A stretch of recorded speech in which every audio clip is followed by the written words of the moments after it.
আসসালামু আলাইকুম বন্ধুরা, সবাই কেমন আছেন? আশা করি সবাই ভালো আছেন। আজকে আমি আরেকটি রেসিপি নিয়ে চলে আসলাম। আজকে আমি তৈরি করে দেখাবো সুজি আর ডিমের রসবরি পিঠা। আর এই রেসিপিটি দেখতেও যেমন সুন্দর, খেতে কিন্তু অসম্ভব মজার, রসের টইটুম্বুর একটি পিঠা। আর এই পিঠাটি বাড়িতে তৈরি করলে ছোট বড় সকলে অনেক মজা করে খাবে আর অনেক প্রশংসা করবে। এভাবে আপনারা একবার হলেও বাড়িতে ট্রাই করে দেখতে পারেন। খুবই সহজ বানাতে। তো চলুন কথা না বাড়িয়ে আমি মূল ভিডিওতে চলে যাচ্ছি, সাথে থেকে সম্পূর্ণ ভিডিওটি দেখার চেষ্টা করবেন। আজকে রেসিপি তৈরি করার জন্য আমি একটা মিক্সিং বোল নিয়েছি আর নিয়েছি 3টি ডিম। আমি 3টি ডিম ভেঙে নিচ্ছি। আমি ডিম 3টি নিয়েছি নর্মাল রুম টেম্পারেচারে রাখা। আপনারা চাইলে ফ্রিজের ডিম নিতে পারেন। এতে করে আধা ঘন্টা আগেই ডিমগুলো বের করে নর্মাল রুম টেম্পারেচারে করে নিতে হবে। তারপর দিয়ে দিচ্ছি স্বাদ মতো লবণ। লবণটা দেওয়া হয়ে গেলে একটা হ্যান্ড উইক্সের সাহায্যে ডিম 3টিকে ভালোভাবে ফেটিয়ে নিতে হবে। দেখেন আমি কিভাবে ফেটাচ্ছি। আমি 1 থেকে 5 মিনিটের মতো ফেটিয়ে নিয়েছিলাম। আপনারা চাইলে আরও কিছুক্ষণ ফেটিয়ে নিতে পারেন। তো আমি ডিমের কাঁচা গন্ধ চলে যাওয়ার জন্য একটু ভ্যানিলা দিয়েছি। আপনারা চাইলে এলাচ গুঁড়ো দিতে পারেন। তারপর আরও কিছুক্ষণ ভালোভাবে ফেটিয়ে নিচ্ছি। তারপর আমি 1 কাপ সুজি নিয়েছি আর এখানে অল্প অল্প করে সুজি দিয়ে পাতলা একটা ডো তৈরি করে নিব। দেখবেন আমি কিভাবে একটা ডো তৈরি করে নিব। তো আমি এখানে আরেকটা কথা বলতে চাচ্ছি, আপনারা 3টি ডিমের বদলে 1টি দিয়েও বানাতে পারেন এবং কি 2টি দিয়েও বানাতে পারেন, আপনাদের সুবিধা মতো। আমি 3টি দিয়ে বানিয়ে নিয়েছি। তো আমি অল্প অল্প করে সুজি দিয়ে সুন্দর একটা ডো তৈরি করে নিলাম।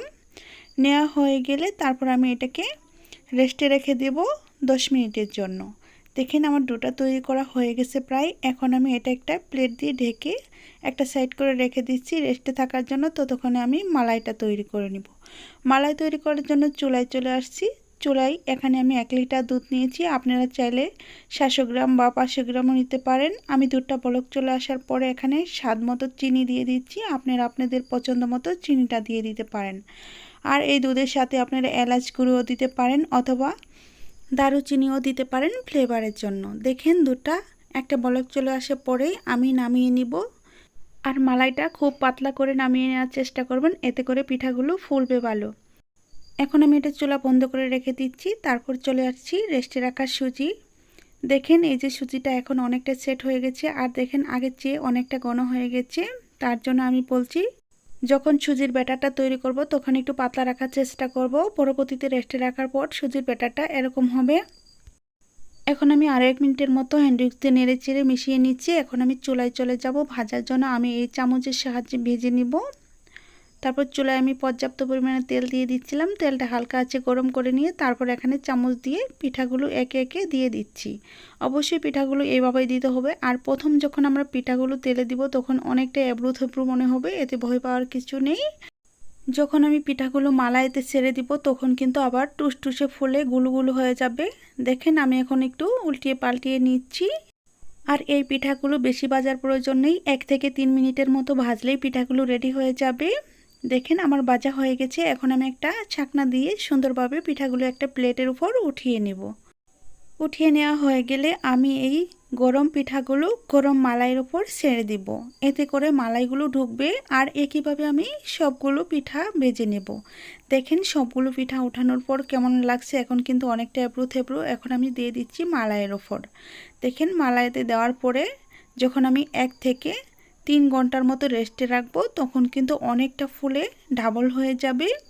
তো একইভাবে আমি বাকি পিঠাগুলো ভেজে তারপরে মালাইয়ের উপর দিয়ে দিচ্ছি। দিয়ে দেওয়া হয়ে গেলে আমি একটু নেড়ে চেড়ে মিশিয়ে নেব।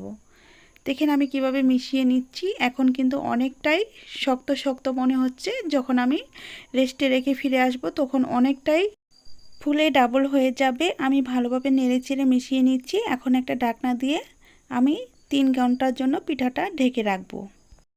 3 ঘন্টা পর ফিরে এসে দেখাচ্ছি। দেখেন পিঠাগুলো এখন কতটা ফুলে গেছে আর কতটা মালাই খেয়ে নিয়েছে। এখন কিন্তু মালাই নেই বললেই চলে, অনেকটা কমে গেছে। দেখেন পিঠাগুলো কতটা ফুলে গেছে। এইভাবে আপনারা চাইলে বাড়িতে পিঠাগুলো বানিয়ে নিতে পারেন আর খুব মজা করে খেয়ে নিতে পারবেন। একদম রসমালাইয়ের মতো হবে এই সুজি রসভরি পিঠাটা। এখন আমি পিঠাগুলো একটা সার্ভিং ডিশে সার্ভ করে দেখাবো কতটা সুন্দর হয়েছে আর তার সাথে কেটেও দেখাবো পিঠাগুলো কতটা নরম হয়েছে। আমি একটা বাটি নিয়েছি এখানে আর এই বাটির উপর পিঠাগুলো নিয়ে নিচ্ছি।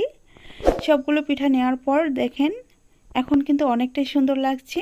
তো আমি হাত দিয়ে চেপে দেখাচ্ছি একটা পিঠা কতটুকু মালাই খেয়ে নিয়েছি, না দেখলে বুঝতে পারবেন না। আর অনেকটা নরম হয়েছে, মুখে দেওয়ার আগে গলে যাবে এরকম একটা পিঠা হয়েছে। আপনারাও যদি বাড়িতে ট্রাই করেন এরকমই হবে যদি আমার রেসিপিটি সম্পূর্ণ ফলো করেন। আর এই পিঠাটা খেতে অসম্ভব মজার। আমি তার সাথে বলছি, যদি আমার রেসিপিটি ভালো লেগে থাকে প্লিজ একটা লাইক দিবেন আর চ্যানেলটিকে সাবস্ক্রাইব করে রাখবেন। আর প্রতিদিনের ভিডিও পাওয়ার জন্য পাশে থাকা বেল বাটনটি অন করে রাখবেন আমার রেসিপি সবার আগে পাওয়ার জন্য। আমি এখন একটু কেটে দেখাচ্ছি কতটুকু নরম হয়েছে আর কত ফুলকো হয়েছে, না দেখলে বুঝতে পারবেন না। দেখেন, চামচ দিয়ে একটু চাপ দেওয়ার সাথে সাথেই পিঠাগুলো একদম ভেঙে গুঁড়ো গুঁড়ো হয়ে যাচ্ছে। আমি একইভাবে আরও একটা পিঠা কেটে দেখাচ্ছি। আর আজকে আমার রেসিপিটি কেমন হয়েছিল অবশ্যই কমেন্টের মাধ্যমে জানিয়ে দিবেন। আর আপনাদের একটা লাইক, একটা সাবস্ক্রাইব আমার কাছে অনেক মূল্যবান। আর তার সাথে বলছি, যারা আমার ভিডিওটি সম্পূর্ণ দেখেছেন তাদেরকে অনেক অনেক ধন্যবাদ। আজ এ পর্যন্তই। ভালো থাকবেন, সুস্থ থাকবেন এই কামনা করে বিদায় নিচ্ছি। খুদা হাফেজ।